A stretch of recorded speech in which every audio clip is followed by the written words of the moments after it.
आपण गप्पा मारायला सुरुवात करूया डॉक्टर आनंद नाडकर्णी यांच्याशी. नमस्कार. शास्त्र आणि कला यांचा एक सुरेख मेळ तुमच्या सगळ्या कामाच्या पद्धतीमध्ये आहे. तर हे शास्त्र आणि कलेची सांगड याबद्दल तुम्ही काय सांगाल मला? मानसिक तपासण्या असतात आणि त्यांचे रिपोर्ट असतात.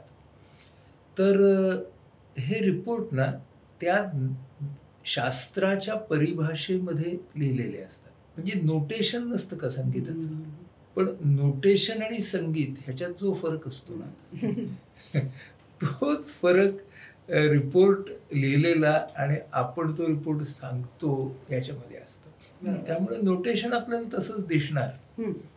त्याच्यातून म्हणजे ते संगीत नाहीये, पण ते त्या संगीताचं रिप्रेझेंटेशन आहे. मला वाटतं शास्त्र हे आपल्याला ना सूत्र देतं आणि त्या सूत्राभोवती जो एक प्रयोग विणायचा असतो व्यावसायिकाला, तिथे कला लागते. स्पष्ट करून सांगतो, एक पेशंट आला ना तर त्याचे वेगवेगळे सिम्पटम्स असतात. सिम्पटम्स पुस्तकात लिहिलेले असतात, पण त्या सिम्पटमच्या मागे असलेली स्क्रिप्ट ही त्या त्या व्यक्तीची एकमेव असते. सिम्पटम्स शास्त्र देतं आणि स्क्रिप्ट जाणायची क्षमता म्हणजे कला, असं माझ्या शास्त्राच्या बाबतीत तरी म्हणता येईल.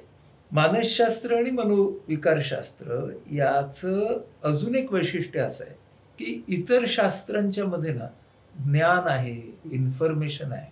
भावना हा शास्त्राचाच भाग असं मानसशास्त्र आहे. आणि जिथं भावना आली तिकडे कला आली. म्हणून शास्त्रामध्येच कला आहे आणि शास्त्राच्या भोवती कला आहे. ती डॉक्टर शिकतो आणि शास्त्रामधली कला डॉक्टरला उलगडत जायला हवी. खरं म्हणजे जर आपल्याला उपचारशास्त्र शिकवत असेल तर नातं त्या रुग्णाबरोबरचं काय आहे हे कला शिकवते. आणि म्हणून आपल्याला प्रत्येक ठिकाणी शास्त्र आणि कला असं भेटतं.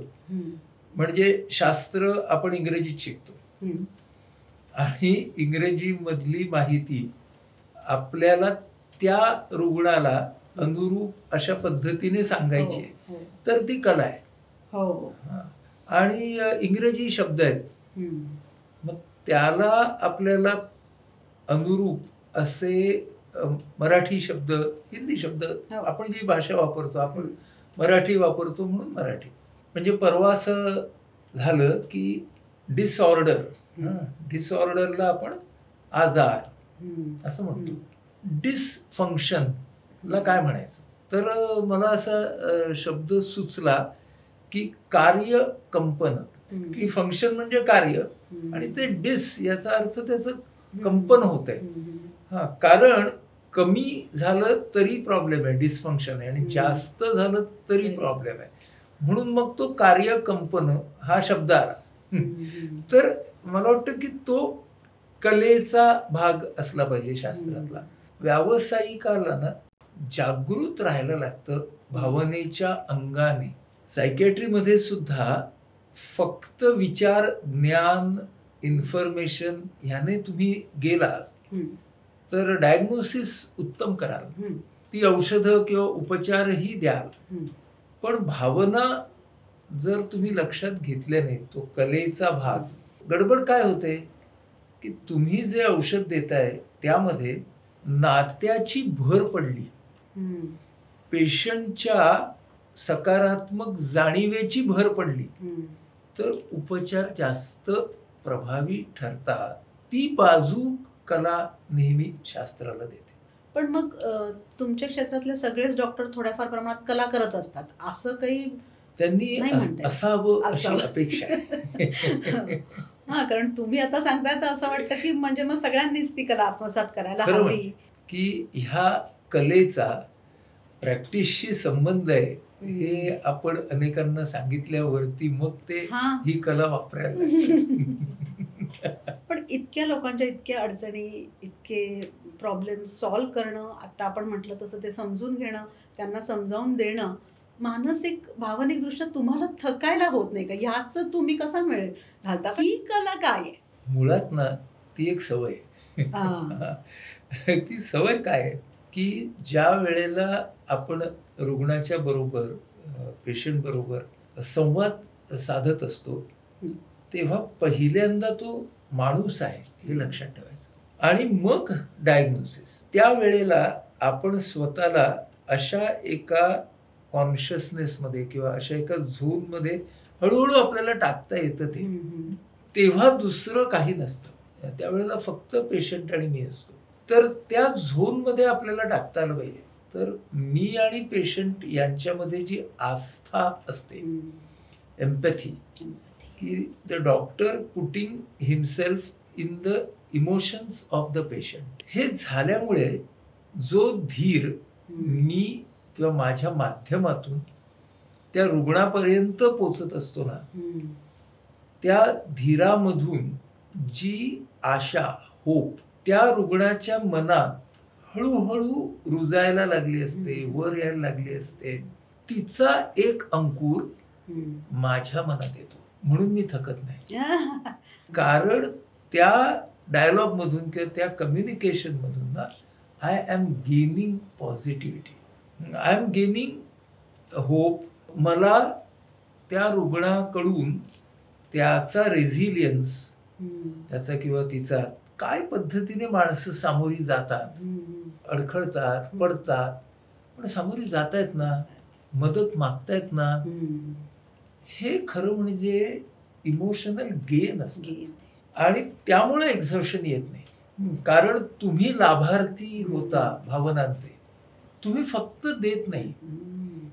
आणि ते एकदा आपल्याला कळलं की आपण खूप निर्मळपणे त्या स्पेसमध्ये ना सहभागी होऊ शकतो. म्हणजे गीतेमध्ये एक शब्द जो सांगितलाय अदंभ, म्हणजे दंभ म्हणजे लॅक ऑफ ट्रान्सपरन्सी, म्हणजे बोलणं आणि वागणं ह्याच्यातला फरक वगैरे. ही जी स्पेस आहे ना ती मग म्हणजे between doctor and the patient, the communication space, ते अवकाश हे दंभमुक्त होतं. म्हणजे तिथे ट्रान्सपरन्सीच असते. आणि डॉक्टरच्या बाजूने दंभमुक्त होणं खूप महत्वाचं, कारण डॉक्टरला दंभ असण्याची शक्यता जास्त आहे. त्याला त्याच्या उपाधी, त्याच्या भूमिका हा तो सोडत नाही, पण त्या स्पेसमध्ये ती सोडता आली पाहिजे. की समोरचा जर माणूस असेल तर तूही माणूस आहेस पहिल्यांदा, मग व्यावसायिक आहेस, शिकलेला आहेस, त्याला तुला मदत करायची आहे, इत्यादी इत्यादी. हे आपल्याला उलगडलं की आपण लाभार्थी आहोत, आपलं थकणं कमी होतं. हा, शारीरिक दृष्टीने आपण थकतो, मनाने काही प्रमाणात जो आपला दिवसाचा थकवा असतो तो येतो, पण मी असं म्हणेन की उत्साह कमी होत नाही. म्हणजे कोणता उत्साह, की उद्या हेच करायला लागणार आहे, तर तो उत्साह कमी होत नाही. म्हणजे आता समजा ओपीडी बघता बघता मला 45 वर्ष झाली, तर खूपच कमी दिवस असे आहेत की ज्या वेळेला मला वाटलं आहे की ओपीडीला जाऊच नाही. आणि मोस्टली ते वाटलंय ना ते शारीरिक कारणामुळे. मानसिक कारणामुळे मी ओपीडीला जाऊ नये असं मला वाटलेलं आठवत नाही. त्याचं कारण मी त्याचा लाभार्थी आहे हे असलं पाहिजे. आणि मी हे सुद्धा स्वतःला समजावतो, त्याच्यासाठी मी पहिला डॉक्टर आहे. माझ्यासाठी तो 40वा पेशंट असेल, हे मी एक डोक्यात घेतो. दुसरं ना, आत्ता अलीकडे अजून एक गोष्ट डोक्यात घेतो की माझ्या प्रत्येक कम्युनिकेशन मधून रुग्णाला काहीतरी मिळालं पाहिजे. कारण आता मी माझ्या सहकाऱ्यांबरोबर जेव्हा बोलतो पेशंट आणि नातेवाईकांशी, तेव्हा उपचार चालू असतात, अनेक वेळेला औषधं दिली गेलेली असतात. मग त्यांची कोणती भावनिक वैचारिक गरज ही मला ॲड्रेस करायची आहे, हे मला डोक्यात ठेवावं लागतं. आणि थोडी तरी ती ॲड्रेस करायची. काय 3 मिनिटं, 5 मिनिटं, 10 मिनिटं जी मिळतील त्याच्यातनं काहीतरी विचार सोडायचा, काहीतरी एक सूत्र सोडायचं. तर हा एक विचार मी करत असतो. त्यामुळे काय होतं, प्रत्येक रुग्णाचं सूत्र कोणतं हा मी विचार करत राहतो ना. त्यामुळे पण नवेपणा राहतो. मला तेच वाटतं की मी तुम्हाला निर्मितीकार म्हणूनच खरं तर आज भेटवतीये सगळ्यांना. तर ही सुद्धा छोटी छोटी निर्मितीची बीजच दिसत आहेत मला. कारण माणूस वाचणं ना आलं त्याच्यात, आणि आता मग तुम्ही म्हणताय तसं ते सूत्र पकडणं आणि मग त्याच्याशी तो संवाद करणं, म्हणजे प्रत्येक पेशंट बरोबर एक छोटी छोटी निर्मिती होतीच आहे नवीन. हो, तू म्हणतेस ते बरोबर आहे. ती सहकार्याची निर्मिती आहे.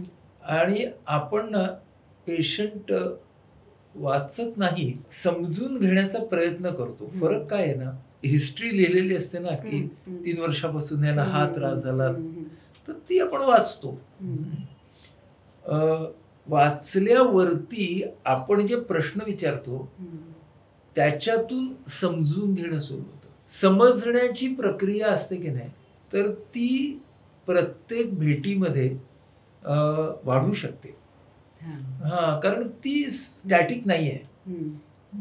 मला खूप वेळेला असं वाटतं की मी या पेशंटला काय 6 महिने ट्रीट करत होतो, 9 महिने ट्रीट करत होतो, आज मला समजला असं पण वाटतं.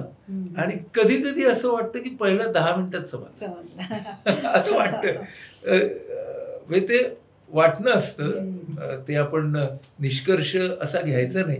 पण आपण समजून घेताना कधी कधी ना दोन्ही बाजूने तार लागते, सूर लागतो, पटकन होतं. काही वेळेला त्याचे काही प्रश्न असतात त्या व्यक्तीचे, त्यामुळे ती व्यक्ती बाहेर येऊ शकत नाही, तिला आपल्यावरती विश्वास ठेवायला वेळ लागतो. हे सगळे प्रश्न असतात. पण ही आव्हानं आहेत ना, ती भावनांची आव्हान आहेत. आणि एका बाजूला ते आव्हान नाहीच आहे, ते आवाहनच आहे. नाहीतर ती कशाला आली असते आपल्याकडे. ती आली आहे, पण हातचं राखून बोलते आहे, तर कारण शोधायला पाहिजे. न येण्याचा पर्याय होता, तो तिने घेतला नाही, म्हणजे आली आहे, काहीतरी केलंय. मग आता शोधूया की आता अडचण काय. हा मला वाटतं अप्रोच ना शोधकाचा आहे, संशोधकाचा आहे, हा शास्त्राचा आहे. ह्या सगळ्या पेशंटकडे ह्या दृष्टिकोनातून बघणं ही कलाकाराची दृष्टी आहे. नाही, म्हणजे मला काय वाटतं नेहमी की कलाकाराची दृष्टी कोणत्याही व्यावसायिकाला नेहमी उपलब्ध असते. ती इंजिनियरला उपलब्ध असते, ती IT मध्ये उपलब्ध असते, ती अकाउंटंटला उपलब्ध असते. मला असं वाटतच नाही की कोणताही व्यवसाय हा कलाकाराच्या दृष्टीपासून वेगळा आहे. ती सापडायला लागते. डॉक्टर अभय बंग, त्यांना मी अभयदादा म्हणतो, तर मेडिकल रिसर्च हा जर अभयदादाच्या तोंडून आपण ऐकला तर आपण कविता ऐकतो असं वाटतं. खूप वृक्ष गोष्ट आहे त्यातलं, स्टॅटिस्टिक्स, प्रयोग कसे करायचे. पण अभयदादा सांगतात तेव्हा जी एम्पथी त्याच्यामध्ये ते घालतात, ती कलाकाराची दृष्टी आहे. म्हणजे वैद्यकीय संशोधकामध्ये असलेली कलाकाराची ती गोष्ट आहे. म्हणून एका अर्थानं तो कलाकार आणि उद्योजकता यांचं पण नातं आहे. म्हणजे कलाकाराचा अर्थ पण परफॉर्मिंग असं घ्यायचाच नाहीये. आत्ता आपण जे बोलतोय की अभयदादाने त्यातली भावना, एम्पथी आणली आणि तो आपल्याला वृक्ष वाटणारा विषय हा अगदी छान झाला, सहजपणे तुम्हाला भिडला.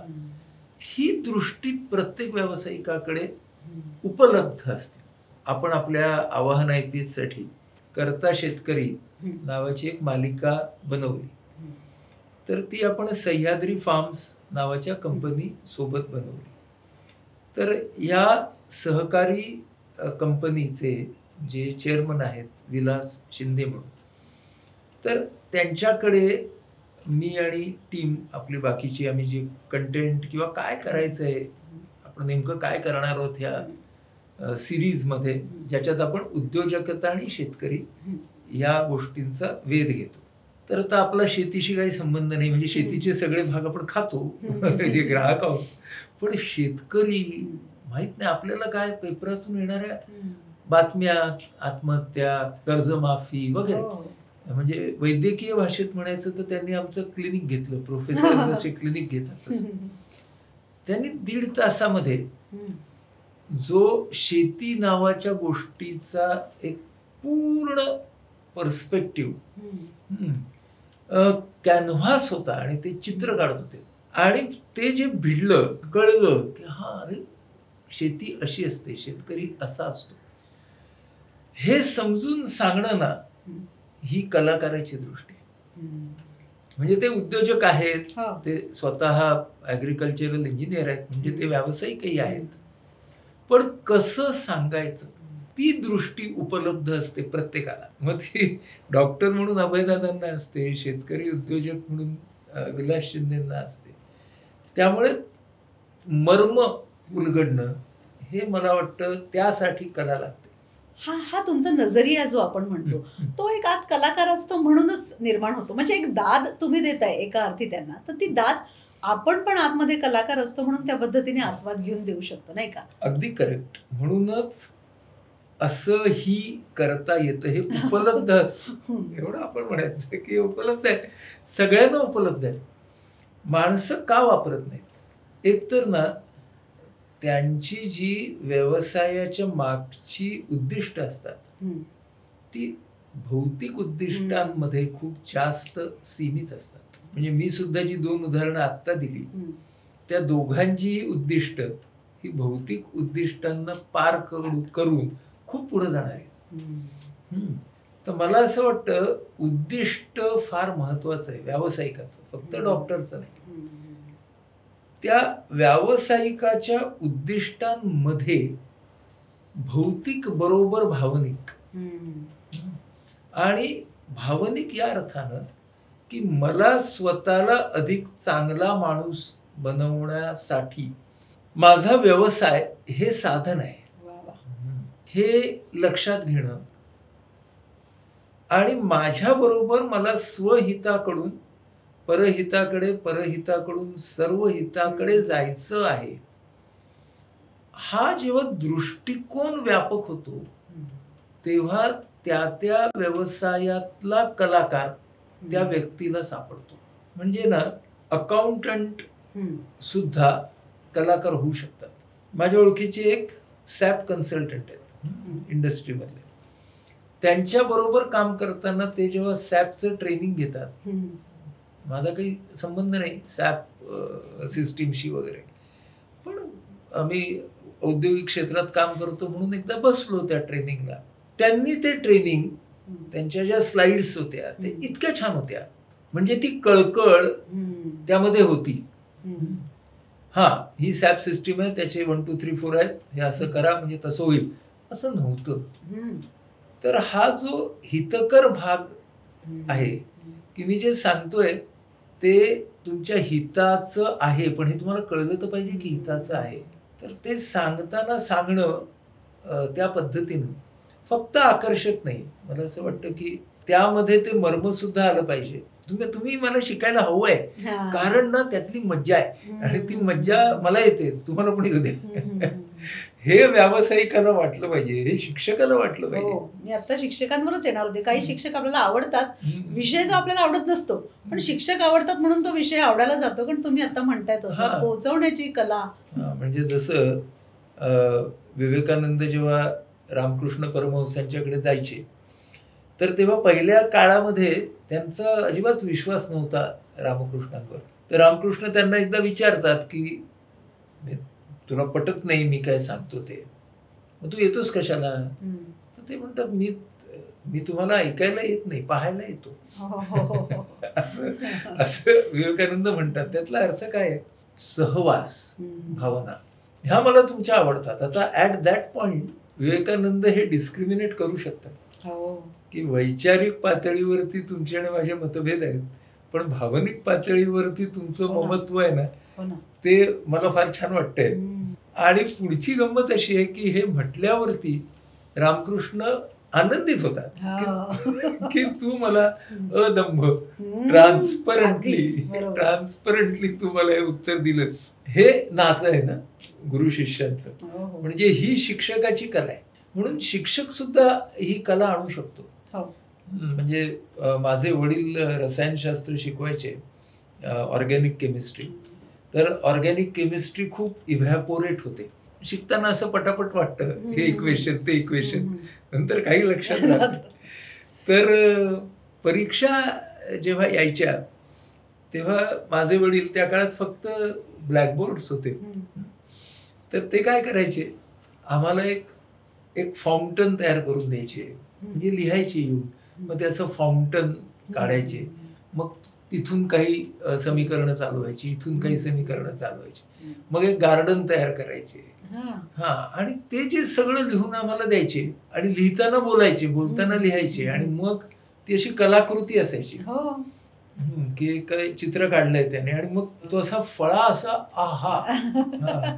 तेव्हा कॅमेरे नव्हते, फोटो काढण्याची सोय नव्हती, पण आम्ही आमच्या शैलीत मग कागदावरती तो काढून घ्यायचो, आणि ते म्हणायचे बघा आता ह्याच्यावरती लक्ष द्या पुढच्या 8 दिवसामध्ये. पण ते ज्या पद्धतीने यायचं समोर आणि त्याच्या इन्साइट्स त्याने आधी दिलेल्या असायच्या, ते आता जोडायच्या.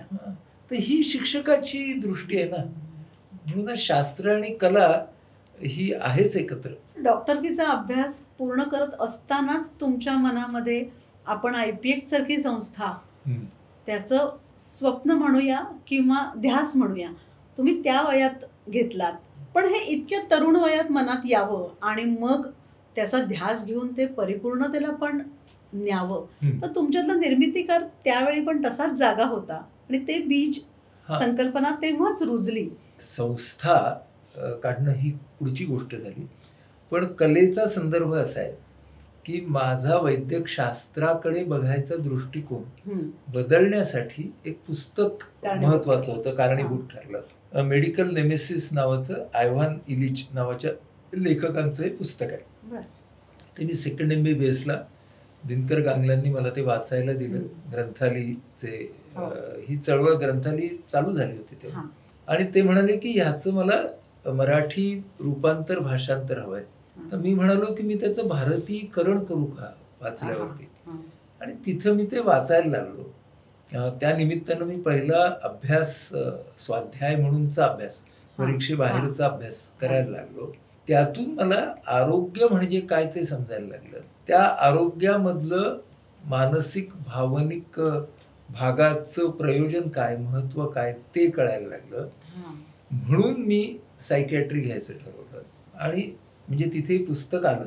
सायकॅट्री करताना असं स्वप्न समोर आलं की आपल्याला ना समाज आणि माणूस, समाज आणि माझं शास्त्र, ह्याच्या मधली दरी आपल्याला कमी करायची. म्हणजे माझा रेसिडेन्सीचा पहिला दिवस होता, तर त्यावेळी एक पेशंट आला होता OPD मध्ये. त्याला एक असा थॉट यायचा डोक्यात त्याच्या की मी सूर्याकडे बघणार आहे, आणि सूर्याकडे बघून त्याचं तेज मला माझ्या डोळ्यात घ्यायचंय. हा थॉट इतका अनावर व्हायचा की त्याला माहिती होतं की सूर्याकडे बघायचं नसतं, पण हा थॉट इतका अनावर व्हायचा, हा विचार, की तो सूर्याकडे बघायचा. असं करून त्याच्या डोळ्याचा रेटायना, दृक्पटल, त्याला इजा झाली होती. म्हणून त्याची पत्नी त्याला KEM मध्ये डोळ्यांच्या विभागात घेऊन आली होती. त्या लोकांनी त्याला तपासलं, आणि तिकडच्या माणसाच्या लक्षात आलं, त्या डॉक्टरच्या, हे मानसिक आहे, म्हणून त्यांनी मानसिक आजारांच्या OPDला ह्यांना पाठवलं. मी त्यांची हिस्ट्री घेतली आणि मी माझ्या सिनियरला ती हिस्ट्री प्रेझेंट केली. मग आमचा खल चालू होता की हे ऑब्सेसिव्ह आहे का, हे डिल्युजनल आहे का, ह्याला OCD म्हणायचं का, ह्याला सायकोसिस म्हणायचं, काय म्हणायचं.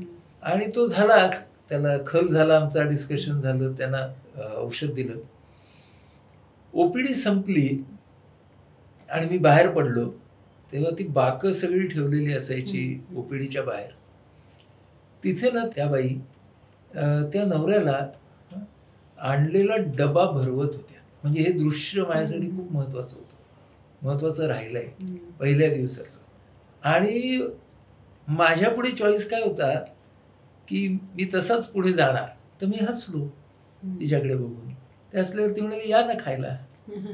मग माझ्या लक्षात आलं की शास्त्र हे माणसांपर्यंत आणि समाजापर्यंत जोडलं जायला पाहिजे. त्यामुळं मग त्याच्यातून या संस्थेच्या स्वप्नाची निर्मिती जी झाली, तर त्याच्यामागे हे सगळे अनुभवच आहेत. म्हणजे एका बाजूला शास्त्र आहे आणि दुसऱ्या बाजूला तू म्हणतेस तशी कला आहे. डॉक्टर, तुम्ही आता हे सांगताना ज्या पुस्तकाचा उल्लेख करता, ज्याचं भारतीयकरण करावं असं तुमच्या मनात आलं, म्हणजे पुस्तक एखाद्या माणसाला एवढी दिशा देऊ शकतं किंवा एक ध्यास घ्यायचा असेल तर तो नेमका कशाचा याबद्दल एक स्फुल्लिंग देऊ शकतं. ह्या सगळ्या विश्वासामुळे तुम्ही एवढं पुस्तक लेखन केलं का पुढे? खरंच माहित नाही. कारण म्हणजे वाचनाचा आणि लेखनाचा नक्कीच संबंध असतो, पण अमुक एका पुस्तकामुळे होतं असं नाही. पण गंमत म्हणजे या पुस्तकामुळेच, म्हणजे ह्या आयव्हान इलिचच्या ह्या पुस्तकामुळेच माझं वैद्यक सत्ता हेच ते पहिलं पुस्तक. त्यामुळे एका बाजूने तू म्हणतेस ते खरं आहे की त्या पुस्तकातून मला व्यक्ती म्हणून दिशा मिळाली, पण ऍट द सेम टाइम माझ्याकडून एक पुस्तकही लिहिलं गेलं. म्हणजेच काय ना, ती शास्त्राची आणि सेवेची परंपरा आहे. कारण मी जे सांगतोय ते आधी कुणीतरी सांगितलेलं आहे ना, ते फक्त मी पोचवतो आहे, या अर्थाने आपण त्याच्याकडे पाहूया. मंडळी, डॉक्टरांशी खूप आपण मनमोकळ्या गप्पा मारतोय. बीज रूपात IPHची संकल्पना मनात युवा काळात रुजली. मग त्यांनी अप्रोच काय घेतला, कुठल्या पद्धतीने ही संस्थेची निर्मिती केली, यामध्ये सुद्धा आता आपण ऐकलं तो सेवाधर्म आणि कला यांची सांगड कशी घातली. या सगळ्याबद्दल पुन्हा एकदा डॉक्टरांशी मनमोकळ्या गप्पा मारूयाच.